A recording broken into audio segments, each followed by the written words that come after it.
Hello दोस्तों, राधे राधे। मैं माला प्रजापति हमारे यूट्यूब चैनल में सभी दर्शकों का स्वागत करती हूँ, अभिनंदन करती हूँ। आज मैं एक बहुत ही प्यारा देवी गीत लेकर आई हूँ। अगर आप सभी को अच्छा लगे तो प्लीज़ लाइक करना, कमेंट करना और मेरे चैनल को सब्सक्राइब करना।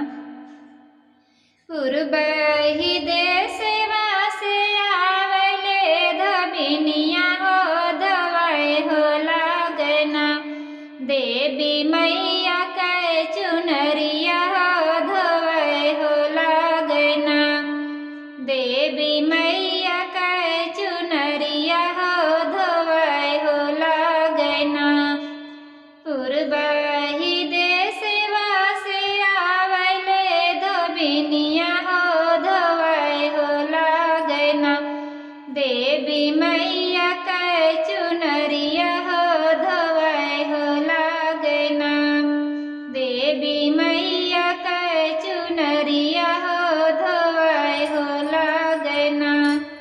धोई धोई धोबिनी हो फेकनिया कसेवा हो झुराए हो लागना, देवी मैया के चुनरिया हो झुराए हो लागना, देवी मैया के चुनरिया हो झुराए हो लागना।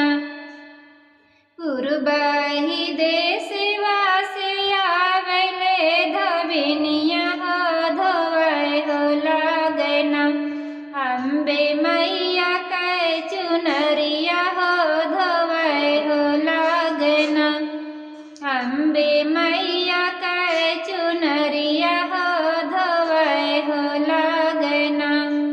धोई धोई धोबिनी हो फेकनिया कसेवा हो झुराए हो लागना, अम्बे मैया के चुनरिया हो झुराए हो लागना, अम्बे मैया के चुनरिया हो झुराए हो लागना।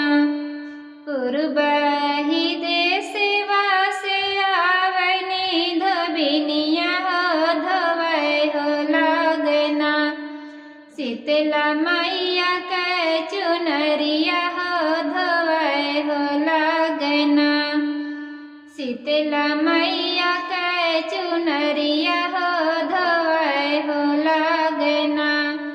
धोई धोई धोबिनी हो फेकनिया कसेवा हो झुराए हो लागना, शीतला मैया के चुनरिया हो झुराए हो लागना, शीतला मैया के चुनरिया हो झुराए हो लागना।